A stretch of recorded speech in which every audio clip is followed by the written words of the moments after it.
A Ordem dos Advogados do Brasil, a seccional de Mato Grosso, realiza no próximo dia 26 as eleições para a escolha da nova diretoria da instituição. Já esteve aqui no Jornal do Meio-Dia a candidata Gisela Alves Cardoso, da chapa Avanço Presente.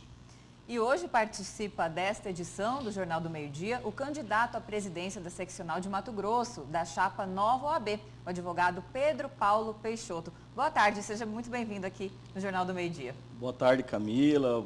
Boa tarde, Lúcio. É uma satisfação estar com vocês aqui e fico à disposição para dialogarmos sobre essa nova OAB. Doutor, justamente, eu queria começar a entrevista com uma pergunta. A própria chapa do senhor é intitulada Nova Ordem. O que precisa ser trazido de novo para a OAB, além da alternância natural do poder aí? Quais são as propostas e as metas da sua chapa? É importante salientar que o projeto, nós iniciamos isso como um projeto em nome de movimento para uma nova OAB e ele surgiu na base. Não é uma candidatura individualista, não é uma candidatura que visa um atendimento especial da pessoa. É um movimento que surgiu da base da advocacia de Mato Grosso e o sentimento de mudança é o que nos trouxe a iniciar essa caminhada. Ouvimos advogados em Cuiabá, Várzea Grande, em várias localidades do interior e esse sentimento de que é preciso alternar o poder. As pessoas que hoje estão comandando a OAB estão dentro desse ciclo há mais de 20 anos e nada que é contínuo essa lutar. Então o movimento ele nasceu com essa vontade, com essa necessidade de colocar novos personagens, pessoas que ainda não tiveram oportunidade de trabalhar pela OAB e surgiu a nossa chapa e chegamos a essa nomenclatura. Então o sentimento de mudança é o primeiro motivo do manifesto dessa nova chapa, dessa nova OAB. O senhor repetiu aí por mais de uma vez o sentimento de mudança que precisa ter a alternância de poder. Mas no caso do senhor, que é presidente do grupo ligado à oposição, qual é a grande crítica, a maior crítica que vocês fazem ao atual comando da OAB? O que é que eles fazem de errado? Primeiro ponto, nós temos um alinhamento político partidário, que temos como ponto inicial lá o Conselho Federal, capitaneado pelo Felipe Santa Cruz. É público, é notório que ele usou a OAB como um trampolim político partidário. Mas quem tem alinhamento político partidário? Vocês ou o atual comando? O atual comando, é isso que É isso que eu estou fazendo esse parênteses, né? Nós temos o Felipe Santa Cruz, que é o atual presidente do Conselho Federal. É público, é notório e é fato que ele usou a OAB como um trampolim político partidário ao ponto de ser pré-candidato ao governo do Rio de Janeiro. E hoje, a gestão da OAB de Mato Grosso, ela apoia esse projeto de continuismo do Felipe Santa Cruz, ao ponto de nós termos o Leonardo Campos, né, que é o atual presidente que coordena a campanha da nossa adversária, a doutora Gisela, alinhado com o Felipe Santa Cruz.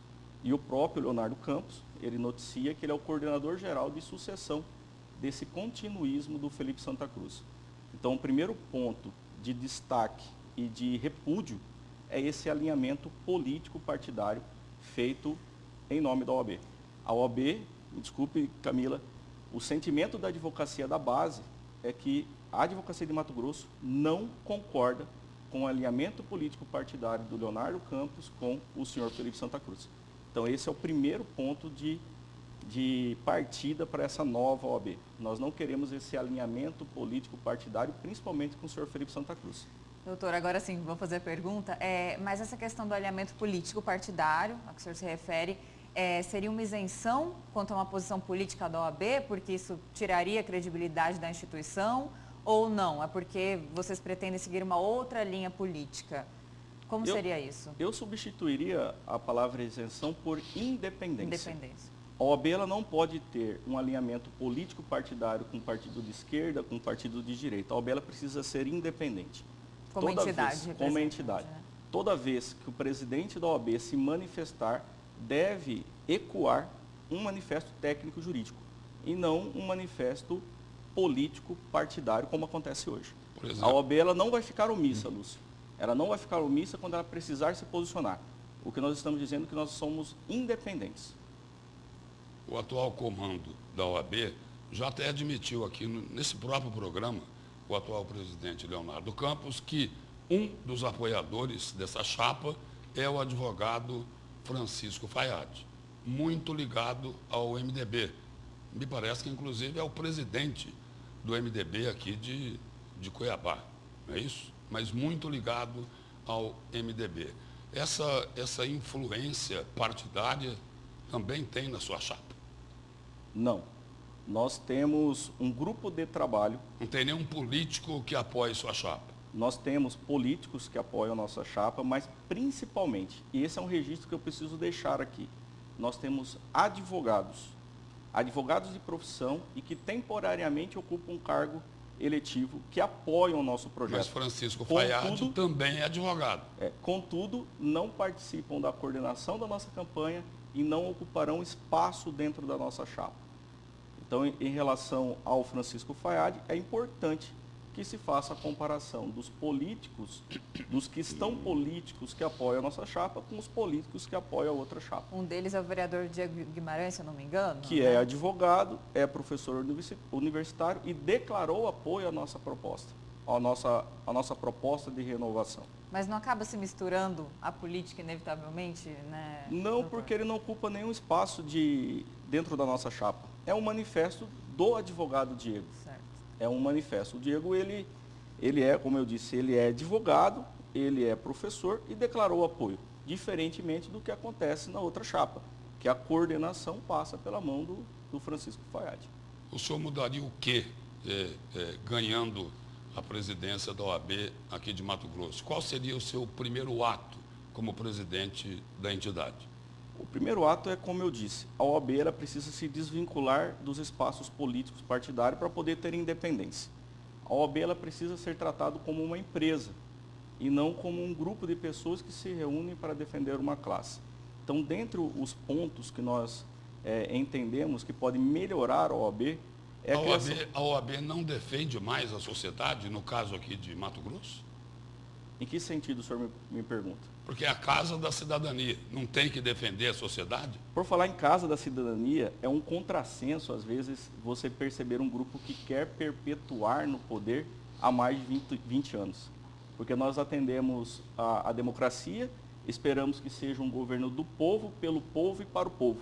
E nós temos um grupo que busca uma hegemonia há mais de 20 anos. Isso não é salutar. Nenhuma democracia permite o continuismo, nenhuma democracia permite essa necessidade de estar no poder pelo poder.